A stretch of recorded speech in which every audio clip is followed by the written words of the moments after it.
राधे राधे महाराज जी। महाराज जी, एक बार आपने अपने प्रवचन में बताया था कि भक्त को अपनी सारी इच्छा समाप्त कर देनी चाहिए। भक्त को देखो, समाप्त करने से नहीं होगी।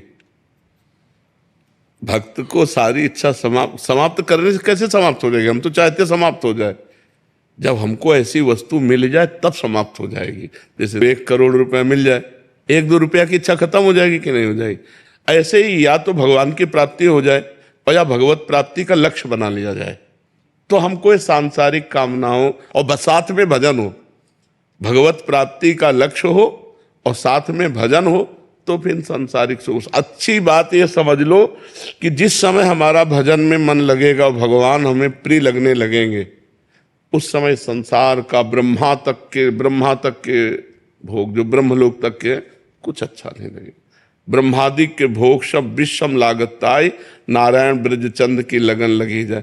जिसे देखकर संसारी पुरुष ललचा जाए, भागवती पुरुष को घृणा होती है उन सुखों से। जय रमा विलास राम अनुरागी, तजत बमन जिम जन बड़भागी। वो जन भगवान के जो दास जन हैं, वो बड़भागी जन जो भजन में मस्त हैं, उनको ये सब भोगों से घृणा होती है। तो अपने आप कामनाओं का त्याग तभी होगा जब हमें आनंद मिलेगा। हृदय में आनंद तब मिलेगा जब भजन होगा। तो हमको आंख मूंद के पहले भजन डट के करना चाहिए। जैसे उन माता जी से कहा, डट के भजन करो, उठते बैठते चलते फिरते राधा राधा राधा राधा राधा राधा राधा। तो सब पापों का नाश होकर के निर्विकारता हृदय में जे भी आई, तो कामना अपने आप चली जाए। मलिन मन में कामना होती है और निर्मल मन में निष्कामता होती है। जब तक मन निर्मल नहीं होगा तब तक कामनाएं तो बनी ही रहेंगी। शरीर अभिमान में कामना है और स्वरूप बोध में निष्कामता है। स्वरूप में कोई कामना नहीं और शरीर कभी निष्काम हो नहीं सकता। शरीर भाव में अगर हम रहेंगे कि हम स्त्री हम पुरुष हैं, तो कामना बनी ही रहेगी। जब तक आत्मस्वरूप का ज्ञान नहीं होगा या जब तक भगवत भजन डट के नहीं होगा, तब तक इस कामना से पिंड छूटने वाला नहीं है। बातों से कह दे कि हम निष्काम, तो नहीं बनेगा। आत्म स्वरूप और आत्म बल में क्या अंतर होगा भाई? एक ही चीज है ना। जैसे आप और आपके बल में क्या अंतर है? आप और आपके बल में कोई अंतर है क्या? न, बल के कारण ही मैं, बल के कारण ही मैं। वही आप ही हो ना, बल ना, तो बस वही है। महाराज जी, जिस भजन आपने कहा कि 24 घंटे भजन होना चाहिए, मैं हरे कृष्ण महामंत्र का जब करता था, शुरू से करता हूँ कुछ, तो जैसे कि आपने कहा 24 घंटे होना चाहिए, वो इतना बड़ा मंत्र है कि 24 घंटे हो नहीं पाता है। क्यों नहीं हो सकता? अगर हम करना चाहें तो कर सकते हैं। हम एक एक शब्द, जैसे हम भोजन के एक एक कवल का स्वाद लेते हैं ना, ऐसे ऐसे हम स्वाद लें। हरे राम हरे राम राम राम हरे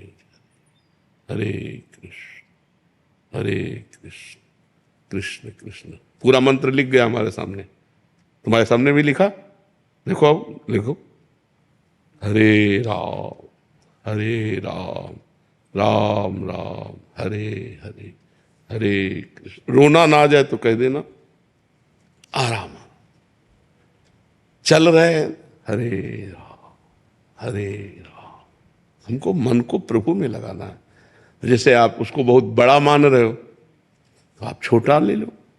भगवान का कोई नाम जो प्रिय लगे और जिसमें हम बार बार उसी का चिंतन कर सके, पावर आ जाएगा, अंदर पावर आ जाएगा। तो महाराज जी, जैसे आप राधा रानी के बारे में बताते हैं, आप राधा सबके इष्ट तो है ही कृष्ण के, तो मैं ऐसे से हे कृष्ण शुरू से करता, जब मैं कंप्यूटर और लैपटॉप पर मैं खोलता हूँ, तो हे कृष्ण मेरे मन में चलते रहता है। वही श्री कृष्ण है, वही राधा है, वही शिव है, वही पार्वती है। जहां मन लगे, देखो हमारी आराध्य देव राधा है, इसलिए हम तो राधा ही राधा बोलेंगे।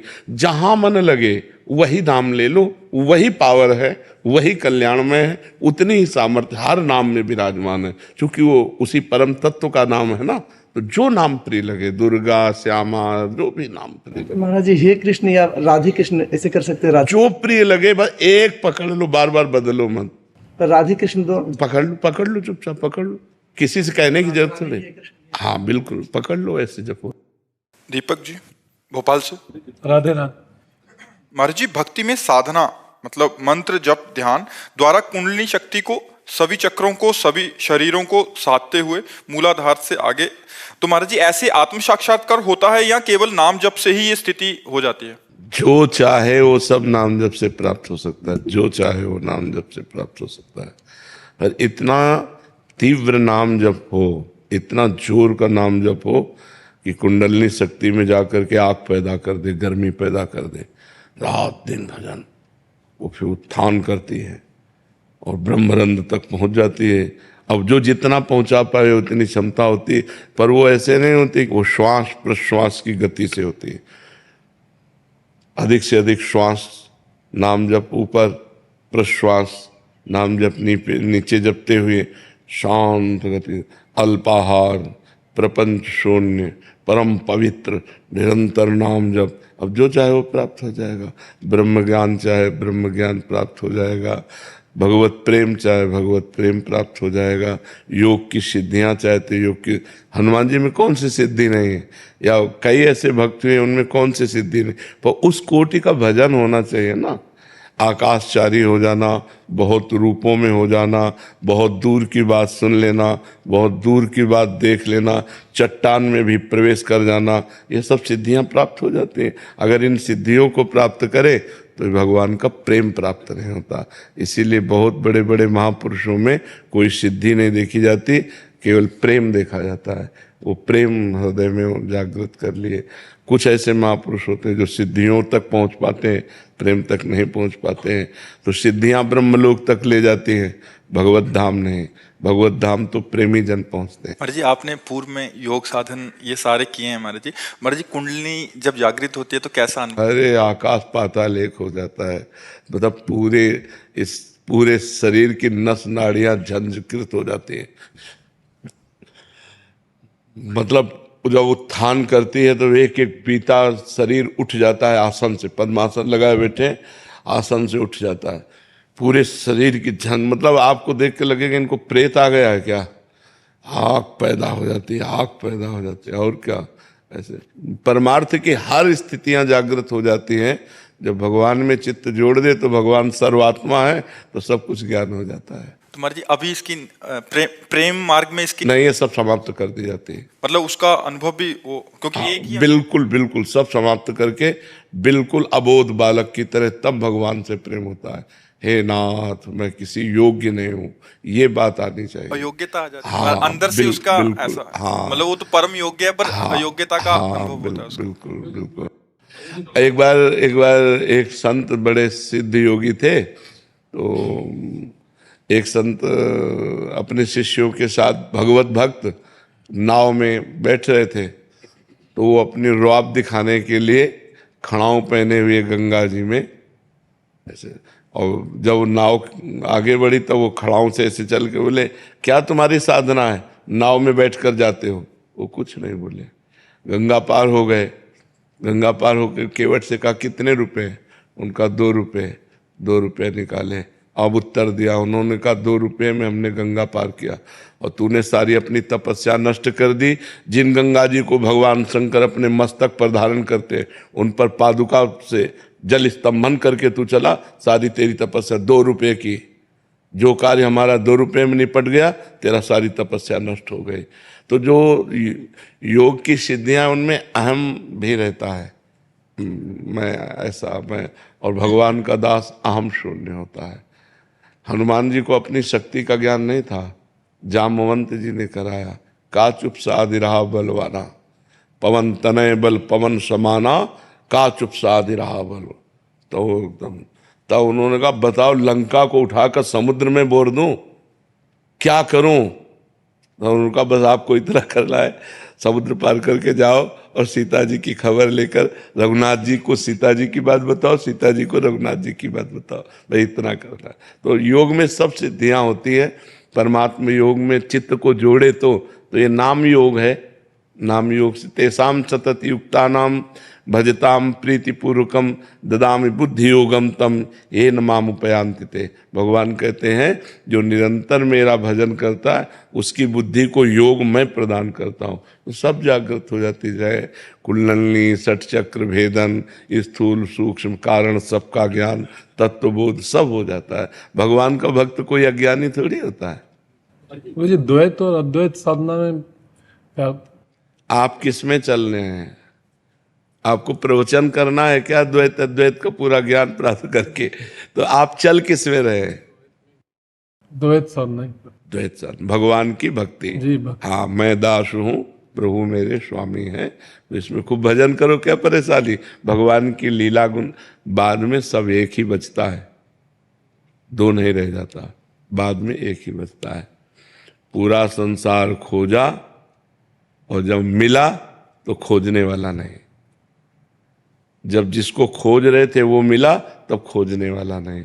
ब्रह्म नहीं, माया नहीं, नहीं जीव नहीं काल, अपनी ही सुधि ना रही, एक रहे नंदलाल। भक्ति का जो परिणाम है वो इष्टाकार वृत्ति है। अपना अस्तित्व खो जाना, अपने इष्ट देव में तन्मय हो जाना। मेरे तो गिरधर गोपाल दूसरों न कोई, अपने प्रीतम में पूर्ण रूप से तन्मय हो जाना, अपनी भी सुधि विसार देना। ज्ञानी सबकी सुधि विसार कर मैं में स्थित हो जाता है, भक्त मैं की सुधि विसार कर प्रभु में स्थित हो जाता है। रहता एक ही है दोनों में, एक के सिवा दूसरा कोई नहीं रहता। समझ पा रहे हैं? अब इस कोटि की भक्ति पहले हो। अहम ब्रह्मास्मि शिवोहम, ये स्थिति बाद में, सबसे बाद में पहुंचती है। ज्ञान भक्ति में नहीं, भक्ति में नहीं पहुंचे। भक्ति में बताया, अभी समझ नहीं पाए। ब्रह्म नहीं, माया नहीं, जीव नहीं, नहीं काल, अपनी ही सुधि ना रही, एक रहे नंदलाल। कान भय प्राण में, प्राण भय कान में, ही में न जान परे कान है कि प्राण। यहाँ भी भगवान, बाहर भी भगवान, मन भी भगवान, बुद्धि भी भगवान, चित्त भी भगवान, अहम भी भगवान। वहाँ मैं ब्रह्म की सत्ता नहीं, मैं ब्रह्म की सत्ता ज्ञान में आती है।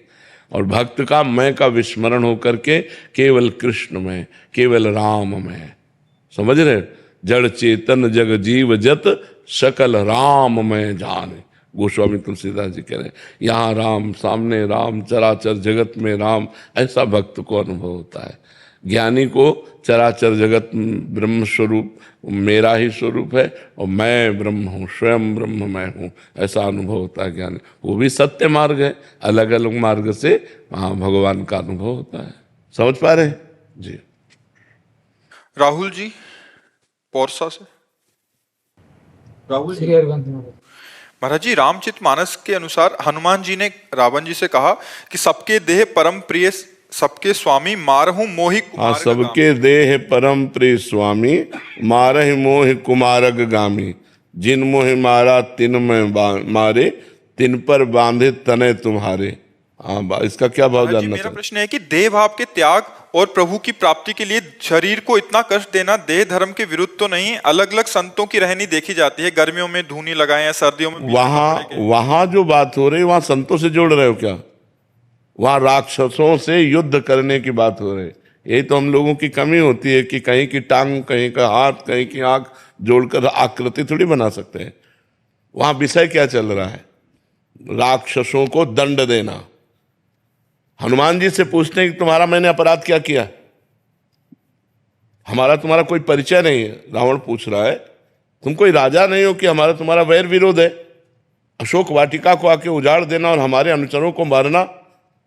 तो हनुमान जी उसी के अनुसार उत्तर देते हैं, क्योंकि सामने देहाभिमानी रावण बैठा है। हनुमान जी परम ज्ञानी, ज्ञानी नाम अग्रगण्यम। क्या उत्तर दे रहे? बोले सबके देह परम प्रिय स्वामी, मारहि मोहि कुमारग गामी। तो जिन मोहि मारा तिन मैं मारे, तिन पर बांधे तने तुम्हारे। मोहि न कछु बांधे कै लाजा, किन चाहो निज प्रभु कर काजा। समझ पा रहे आप? उसका तात्पर्य वहां देह की प्रियता दिखाना हनुमान जी को नहीं है। हनुमान जी को ऐसे देहाभिमानी को सिद्धांत वर्णन करना है कि मैंने ऐसे नहीं मारा है। सबके देह प्रिय, तुम्हारे अनुचरों ने मुझे मारा, मैंने उनको मार दिया। वहां बात यह है, हनुमान जी परम ज्ञानी कोई देह प्रिय महात्मा थोड़ी है, वो तो परम ज्ञानी महात्मा है। तो जो महात्मा जन तप करते हैं भगवान के लिए शरीर को कष्ट देते हैं।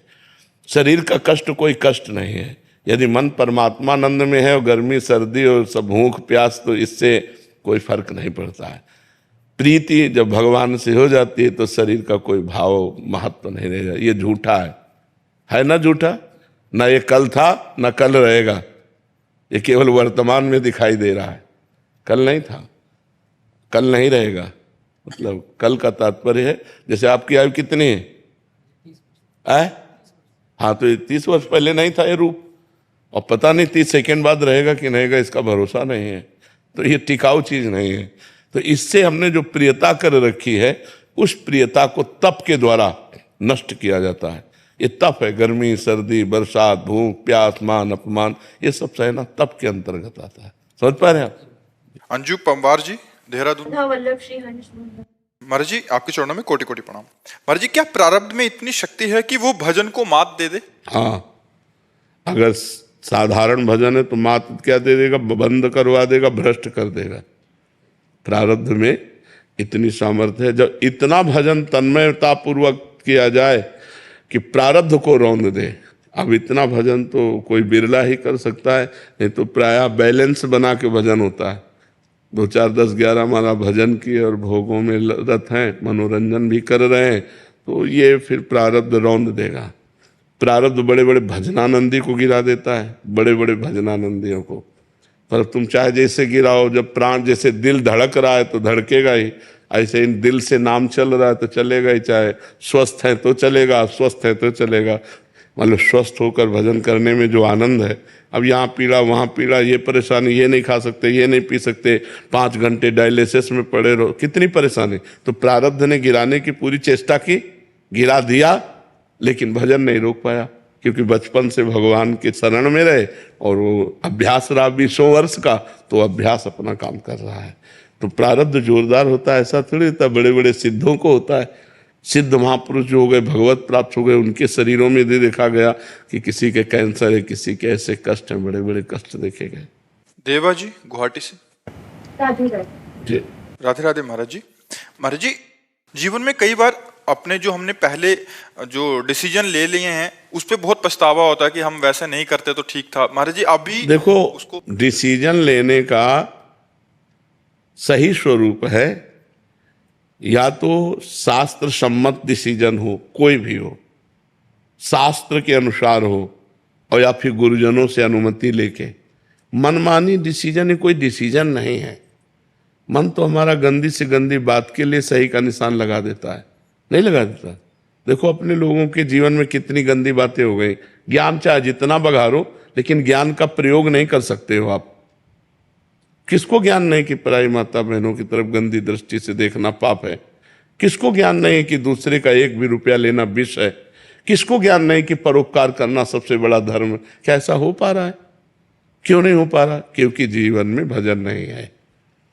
भजन करो और शास्त्र सम्मत डिसीजन लो, और हमसे जो कुछ गलती हो गई है, कोई भी गलती हो गई है, उसका नियम लो कि अब लो नशानी, अब ना नशे हो। आज तक की अब नहीं करूंगा, चाहे प्राण चले जाए, तुम हमें मार सकते हो लेकिन हम गलत नहीं कर सकते। अरे मन, तू जितना चाहे जला ले, अगर तुम मन की जलन को सहना सीख जाओ तो तुम महापुरुष बन जाओ। यम ही न व्यथयन्ते पुरुषम पुरुषर्षम सम दुखा सुखाधीरम सो अमृतत्वाय कल्पते।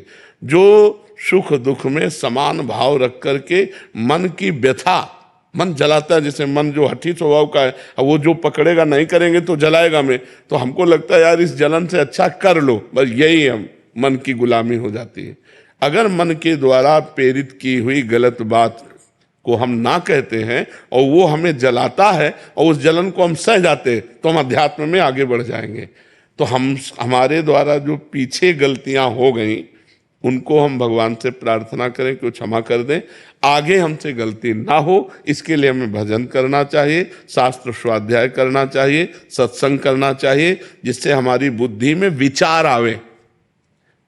बिना विचारे जे करें ते पाछे पछताएं, काम बिगाड़ो अपनो जग में होता हसाए। बुद्धि में विवेक और विवेक से विचार के द्वारा लिया हुआ डिसीजन कभी आपको पश्चाताप नहीं करने देगा। वो तभी होता है जब विवेक विचार का प्रयोग न करके मनमानी आचरण सीधे कर दिया जाता है। मन ने कहा, अब ऐसे नहीं मानेंगे, पहले बुद्धि के द्वारा, विवेक के द्वारा हम विचार करेंगे और शास्त्र सम्मत, गुरुजन सम्मत है, तब हम स्वीकृति देंगे, फिर वो क्रिया करेंगे, तो उसमें कभी हमें पछतावा नहीं होगा।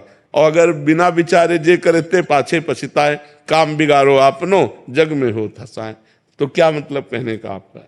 महाराज जी वही कि अभी अभी कैसे परिस्थिति को हैंडल तस्मात् शास्त्रम प्रमाणम ते कार्य अकार्यो व्यवस्थितो, कार्य और अकार्य की व्यवस्था शास्त्र में की गई। यदि शास्त्र तक पहुंच नहीं है तो संत जनों के वचन सुनो, अपने आप आपको पता चलेगा। यदि इतना भी सौभाग्य नहीं तो नाम जप करो तो आपके हृदय में ही उत्तर मिल जाएगा, ये सही है ये गलत है। क्या उत्तर नहीं आता आप लोगों के हृदय में कि ये गलत है, नहीं करना चाहिए? आता है ना? बस वही मान लो, वो गुरु ही तो बैठा है सबके हृदय में, भगवान ही तो बैठा हुआ है। मुरली वाले हौसला जी। राधे राधे। महाराज जी आपके कृपा से नई जिंदगी मिली है, तो महाराज जी ऐसा कौन सा कार्य करूं जिससे अभी और भगवत कृपा। माँ है, पत्नी है, परिवार है। अब आपके जरा भी आहित हो जाने पर तो वो लोग तो एकदम खाली हो गए ना, पूरा जीवन उनका दुखमय हो गया। नहीं, आप देख लीजिए, हमें लगता है ऐसे कोई कवर नहीं आते क्या कि आते हैं आप से। हाँ, वैसी सुरक्षा से करो, ऐसी सफाई से करो। बिहार की घटना हमें दिखाई ना कि वो ऐसे पकड़ा, बस ऐसे ही वो चूक हो गई, उसने पूछ पकड़ा और चूक हो गई, काट लिया और बेचारा पधार गया। तो हमें बहुत ऐसे परोपकारी जनों की जरूरत है हमारी सृष्टि में, जो परोपकार करें। स्वसुख वांछा से तो पागल राक्षस बहुत घूम रहे हैं, लेकिन जो जीवों की रक्षा कर सकें ऐसे लोगों की जरूरत है, क्योंकि ऐसे लोगों की सुरक्षा व्यवस्था आवश्यक है जो समाज में प्राणियों की रक्षा करते हैं। हर तरह से संकट में पड़ करके आप जीवों की रक्षा करते हैं। धन्यवाद है। बहुत लोग फोन करते हैं कि हमको सिखा दीजिए अपनी तरह, कि काम बहुत खतरनाक है, जैसे लाखों लोगों का फोन मैसेज, तो एकदम से हम डिस्टर्ब हो जाते हैं। हमको लगता है हम खुद दास हैं, ऐसे आपको सिखा नहीं, वैसे एक आध चेला तो ऐसे बनाओ जो प्रवीण बने और धीरे धीरे, क्योंकि ये क्रम बना रहे, ये क्रम बना रहे। एक आध तो ऐसे व्यक्तियों को अपने पास रखते हुए प्रवीण करो कि ये क्रम बना रहे। रुपया के लिए तो सब पागल हैं ना, रुपया के लिए तो सब पागल है, लेकिन फिर जान की बाजी लगाकर, ये बहुत बड़ी बात है। हमें बहुत अच्छा लगा, ये बहुत परोपकार है, बहुत परोपकार है। देखो, सर्प हमारे यहाँ पूजनीय भी हैं। भगवान शेष जी की ही सैया पर शयन करते हैं। भगवान शंकर के गले का हार भी वही है। ब्याल यज्ञोपवीतम, सर्प का यज्ञोपवीत भी धारण